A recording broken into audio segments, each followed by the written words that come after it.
Hi all welcome back to my channel. അപ്പോൾ നമ്മൾ വന്നിട്ടുള്ള ഒരു മസാല പൂരി ചാറ്റിൻ്റെ റെസിപ്പി ആയിട്ടാട്ടോ. അത് നമുക്ക് വൈകിട്ട് ചായക്കോ അല്ലാന്നുണ്ടെങ്കിൽ നമുക്ക് സ്പൈസി ആയിട്ട് എന്തെങ്കിലും കഴിക്കാൻ തോന്നുമ്പോൾ കഴിക്കാൻ പറ്റുന്ന ഒരു ഐറ്റം ആട്ടോ. അപ്പോൾ അതിന് നമുക്ക് മെയിനായിട്ട് വേണ്ടത് നമ്മൾ പൂരിയില്ലേ, പാനിപ്പൂരി ഉണ്ടാക്കുന്ന പൂരി, അതൊക്കെ ഇൻസ്റ്റൻ്റൊക്കെ വാങ്ങിക്കാൻ കിട്ടുന്നുണ്ട്. പിന്നെ നമുക്ക് അത് പൂരിയായിട്ട് ഇങ്ങനെ നമ്മുടെ പപ്പടത്തിൻ്റെ ഒക്കെ പോലെ കിട്ടിയിട്ട് നമ്മളത് വറുത്ത് കോരി എടുക്കുന്നത് കിട്ടുന്നുണ്ട്. ഞാൻ അതുപോലെ കിട്ടിയത് വറുത്ത് കോരി എടുത്തിട്ടുള്ളതാട്ടോ. പിന്നെ പൂരിയായിട്ടും നമുക്ക് കിട്ടുന്നുണ്ട് കേട്ടോ. അപ്പോൾ അങ്ങനത്തെ ഐറ്റം നമ്മുടെ കയ്യിലുണ്ടെങ്കിൽ എളുപ്പത്തിൽ ചെയ്തെടുക്കാൻ പറ്റും. അപ്പോൾ പിന്നെ അതിലോട്ട് വേണ്ട നമ്മുടെ സേവ് ഇല്ലേ, മസാല സേവ് കിട്ടുന്നുണ്ട്, പല പല സേവ് കിട്ടുന്നുണ്ട്. നമുക്ക് നേരെ റെസിപ്പിയിലോട്ട് പോകട്ടോ. അപ്പോൾ അതേ ഞാൻ ഇതിലോട്ട് എടുത്തിട്ടുള്ള 4 ഡേറ്റ്സ് എടുത്തിട്ടുണ്ട്. പിന്നെ ഒരു ലെമൺ സൈസിൽ നമ്മുടെ വാളംപുളിയില്ലേ അത് എടുത്തിട്ടുണ്ട്. എന്നിട്ട് ഹാഫ് ഗ്ലാസ്സിൽ ഇങ്ങനെ കുറച്ച് നേരം സോക്ക് ചെയ്ത് വെച്ചിട്ടോ. എന്നിട്ട് അത് അധികം നേരം സോക്ക് ചെയ്ത് വെക്കേണ്ട എനിക്ക് വന്നില്ല, കാരണം പുളി ആയാലും ഡേറ്റ്സ് ആയാലും പെട്ടെന്ന് സോക്ക് ആവണ പോലത്തെ വേണ്ടത്, സോഫ്റ്റ് ആയിരുന്നു. നിങ്ങൾക്ക് വേണമെങ്കിൽ ഒന്ന് മിക്സിയിലൊന്ന് അടിച്ചെടുക്കാം കേട്ടോ.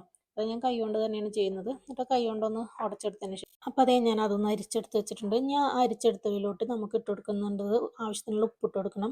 പിന്നെ അതിലോട്ട് ഞാനൊരു ഹാഫ് ടീസ്പൂണോളം നമ്മുടെ ചാട്ട് മസാല അല്ലേ അതിട്ട് കൊടുക്കുന്നുണ്ട്. ഒരു വലിയ ടേബിൾ സ്പൂണോളം കാശ്മീരി മുളക് പൊടി ഇട്ട് കൊടുക്കുന്നുണ്ട്. പിന്നെ അതിലോട്ട് ഞാൻ നമ്മുടെ ചെറിയ ജീരകം ഒന്ന് വറുത്ത് പൊടിച്ചത് ഇട്ടിട്ടുണ്ട്. അത് വീഡിയോ ഒന്ന് മിസ്സായി പോയിട്ടുണ്ട് കേട്ടോ. പിന്നെ അതേ പൂരിയില്ലേ അത് ഞാൻ ഫ്രൈ ചെയ്ത് വെച്ചിട്ടുണ്ട്. പിന്നെ ഒരു വലിയ ഉള്ളി നന്നായി ചെറുതായി കട്ട് ചെയ്ത് വെച്ചിട്ടുണ്ട്. പിന്നെ നമ്മുടെ മല്ലിയുടെ ഇലയില്ലേ അതൊന്ന് ചെറുതായി കട്ട് ചെയ്ത് വെച്ചിട്ടുണ്ട്. പിന്നെ നമ്മളെ പീനട്ടില്ലേ അത് വറുത്തത് വെച്ചിട്ടുണ്ട് കേട്ടോ.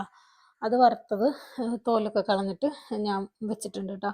പിന്നെ അതിലോട്ട് ഞാൻ പറഞ്ഞില്ല സേവ് ഞാൻ എടുക്കുന്നത് സ്പൈസി സേവാട്ടോ. അപ്പോൾ അതെ നമ്മൾ പൊടികളൊക്കെ അതിലോട്ട് ഇട്ടിട്ടുണ്ട്. ഇനി അതിലോട്ട് ഞാൻ ഇട്ട് കൊടുക്കുന്നത് നമ്മൾ കാശ്മീരി മുളക് പൊടിയില്ലേ അത് ഇട്ട് കൊടുക്കുന്നുണ്ട്. അതും കൂടി ഇട്ട് കൊടുത്തിട്ട് നമുക്ക് നല്ലപോലെ ഒന്നങ്ങ് മിക്സ് ചെയ്തെടുക്കണം കേട്ടോ. അപ്പോൾ കുറച്ച് എന്താ പറയുക, ഈ പൊടിയും കൂടി ഇട്ട് കഴിഞ്ഞാൽ നമ്മുടെ കാശ്മീരി മുളക് കൂടി ഇട്ട് കഴിഞ്ഞാൽ കുറച്ച് തിക്കായി വരും കേട്ടോ. അപ്പോൾ അതെ ഞാൻ നല്ലപോലെ മിക്സാക്കി കൊടുക്കുന്നുണ്ട്. ഇപ്പോൾ അതെ ഇപ്പം നിങ്ങൾ അതിൽ പിന്നെ ഉപ്പൊക്കെ ഉണ്ടോയെന്നൊന്ന് നോക്കിക്കോട്ടെ. അപ്പോൾ എൻ്റെ ഇത് കറക്റ്റാണ്. ഇനി ഉപ്പൊന്നും ഇടേണ്ടി വന്നിട്ടില്ല കേട്ടോ. ഇപ്പോൾ അതെ ഞാൻ മിക്സ് ചെയ്ത് കഴിഞ്ഞിട്ട് ഇനി നമ്മൾ എന്താ വേണ്ടതെന്നുണ്ട്, അപ്പോൾ നമ്മളൊരു ബൗൾ എടുത്ത് വെച്ചിട്ടില്ലേ, അപ്പോൾ ആ ബൗളിലോട്ട് പൂരികളൊക്കെ നമ്മളൊന്ന് പൊടിച്ചിടണം. കൈ കൊണ്ട് തന്നെ ഇട്ടാൽ മതി, അല്ലാണ്ട് മിക്സിയിലൊന്നിട്ട് പൊടിക്കരുത് കേട്ടോ. നമ്മൾ കൈ കൊണ്ട് ഒന്നങ്ങ് പൊടിച്ചിട്ട് കൊടുത്താൽ മതി. ഇതൊക്കെ നമ്മൾ ആവശ്യത്തിന് കേട്ടോ, നമ്മൾ എത്ര പേരുണ്ടോ അല്ലെങ്കിൽ നമ്മൾ എത്ര പേർക്ക് വേണം എന്നുള്ളതിലാണ് കേട്ടോ ഇതൊക്കെ എടുക്കേണ്ടത്. അല്ലാണ്ട് ഇതിനൊരു പ്രത്യേക കണക്കൊന്നുമില്ല കേട്ടോ. കൂടുതലായിട്ട് ഈ പൂരി മേൽക്ക് നിൽക്കണം.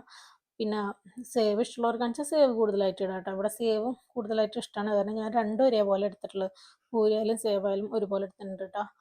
എന്നിട്ട് ഇതൊന്ന് നമ്മൾ പൊട്ടിച്ചിട്ട് കൊടുത്തതിന് ശേഷം നമ്മൾ പിന്നെ ഇതിലോട്ട് നമ്മളുടെ പീനട്ടില്ലേ പീനട്ട് ഇട്ട് കൊടുക്കണം കേട്ടോ. പീനട്ടൊക്കെ ഇത് പറഞ്ഞ പോലെ തന്നെ ആവശ്യത്തിന്. ഇനി ഇതിലോട്ട് വേണമെന്നുണ്ടെങ്കിൽ നിങ്ങൾക്ക് പൊട്ടാറ്റോ അല്ലേ പൊട്ടാറ്റോ വേവിച്ചത് എടുക്കാൻ പറ്റും. പിള്ളേർക്കൊന്നും പൊട്ടാറ്റോ വേവിച്ചത് ഇട്ട് കൊടുത്താൽ വലിയ താല്പര്യമില്ല, അതുകൊണ്ട് ഞാൻ എടുക്കുന്നില്ല കേട്ടോ. അപ്പോൾ അതേ ഞാനിതിലോട്ട് പീനട്ട് ഇട്ട് കൊടുക്കുന്നുണ്ട്. പിന്നെ നമ്മുടെ വലിയുള്ളി ചെറുതാക്കിയിട്ടിട്ടാണ് ഞാൻ അരിഞ്ഞത്. നമ്മൾ ഹാൻഡ് ചോപ്പർ ഇല്ലേ അതിൽ വെച്ചിട്ട് അല്ലെങ്കിൽ കൈ വെച്ചിട്ട് തന്നെ ചെറുതാക്കി അരിഞ്ഞെടുത്താൽ മതി കേട്ടോ. അത് ഞാൻ 2 ടേബിൾ സ്പൂൺ ഇട്ടിട്ടുണ്ട്. പിന്നെ അതിലോട്ട് ഇട്ട് കൊടുക്കും നമ്മുടെ മല്ലിയില ചെറുതാക്കി അരിഞ്ഞിട്ടുണ്ടായിരുന്നു അത് ഇട്ട് കൊടുക്കുന്നുണ്ട്. പിന്നെ നമ്മൾ ഈ ചെയ്ത് വെച്ചിരുന്ന മിക്സില്ലേ അതങ്ങ് ഒഴിച്ചു കൊടുക്കണം കേട്ടോ. അത് നമ്മൾ ആവശ്യത്തിന്, നമ്മൾക്ക് എരിവൊക്കെ എത്ര ആവശ്യം എന്നുണ്ടെങ്കിൽ അതിനനുസരിച്ച് കൂടുതൽ വേണ്ടവർക്ക് കൂടുതൽ ഒഴിക്കാം. അങ്ങനെ നമുക്ക് ഒഴിച്ചു കൊടുത്തിട്ട് ഒന്ന് മിക്സ് ചെയ്തിട്ട് കഴിക്കാം കേട്ടോ. അപ്പോൾ ഇത് നല്ല ടേസ്റ്റ് കേട്ടോ. പ്രത്യേകിച്ച് നമ്മൾ സേവില്ലേ ഞാൻ എടുത്തിട്ടുള്ള സ്പൈസി സേവ് ആട്ടോ. നിങ്ങൾക്ക് ഇഷ്ടമുള്ള സേവ് എടുക്കുക. അപ്പോൾ കുട്ടികൾക്ക് എരിവൊന്നും ഒട്ടും കഴിക്കാത്ത കുട്ടികൾക്ക് നോർമൽ സേവ് ഒക്കെ വാങ്ങിക്കാൻ കിട്ടുന്നുണ്ട് കേട്ടോ. പിന്നെ കാശ്മീരി മുളക് പൊടി ഇട്ടത് അത് സ്കിപ്പ് ചെയ്ത് കൊടുത്താൽ മതി. പിള്ളേർക്കൊക്കെ നിങ്ങൾക്ക് കൊടുക്കണമെന്നുണ്ടെങ്കിൽ ഇവിടെ പിള്ളേർ അത്യാവശ്യം കുറച്ചൊക്കെ സ്പൈസി ഒക്കെ കഴിച്ചോളും, അതുകൊണ്ട് ഞാൻ കാശ്മീരി മുളക് പൊടി ഇട്ട് കൊടുത്തിട്ടുള്ളത്. അപ്പോൾ അതേതും കൂടി ഇട്ട് മിക്സ് ചെയ്താൽ നമ്മുടെ പിന്നെ സ്പൈസി മസാല പൂരി റെഡി ആട്ടോ. അപ്പം നിങ്ങൾ എൻ്റെ വീഡിയോ മുഴുവനായിട്ട് കാണാൻ ശ്രമിക്കുക. അതുപോലെ തന്നെ ഇഷ്ടമായെന്ന് നിങ്ങൾ ഉണ്ടാക്കി നോക്കിയിട്ട് ഇഷ്ടമായെന്നുണ്ടെങ്കിൽ ഒന്ന് ഷെയർ ചെയ്യുക, അതുപോലെ തന്നെ ലൈക്ക് ചെയ്യുക, കമൻറ്റ് ചെയ്യുക, നിങ്ങളുടെ ഫ്രണ്ട്സിനൊക്കെ ഒന്ന് ഷെയർ ചെയ്ത് കൊടുക്കുക കേട്ടോ. അപ്പം നിങ്ങളിതൊന്ന് കഴിച്ച് നോക്കും, നല്ല സൂപ്പർ ടേസ്റ്റ് കേട്ടോ. ഞാൻ ഈ സ്പൈസി സാധനം ഈ പാനിപൂരി അല്ലെങ്കിൽ മസാലപ്പൂരി, പാനിപൂരി അതുപോലെ തന്നെ ബേൽപൂരി അതൊക്കെ ഇഷ്ടമുള്ളവർക്ക് നല്ലപോലെ ഇഷ്ടപ്പെടും കേട്ടോ. ഇത് ബേൽപൂരി അല്ല, അതിൻ്റെയൊക്കെ അടുത്ത് കൂടെ പോകും കേട്ടോ. അപ്പം ഞാൻ ബേൽപൂരി ഉണ്ടാക്കുന്ന വീഡിയോ പിന്നെ ചെയ്യാം, വേറെ ചെയ്യാം.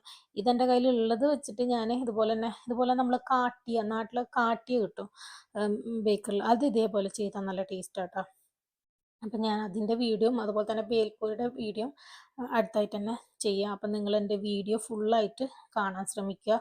അതേപോലെ തന്നെ നിങ്ങളുടെ ഫ്രണ്ട്സിനും റിലേറ്റീവ്സിനൊക്കെ ഒന്ന് ഷെയർ ചെയ്ത് കൊടുക്കുക. നിങ്ങൾക്ക് ഇഷ്ടപ്പെടുന്നുണ്ടെങ്കിൽ നിങ്ങളൊന്ന് സബ്സ്ക്രൈബ് ചെയ്യുക, ലൈക്ക് ചെയ്യുക, ഷെയർ ചെയ്യുക, അതുപോലെ തന്നെ കമൻറ്റ് സെക്ഷനിൽ കമൻറ്റ് ചെയ്യാൻ മറക്കരുത് കേട്ടോ.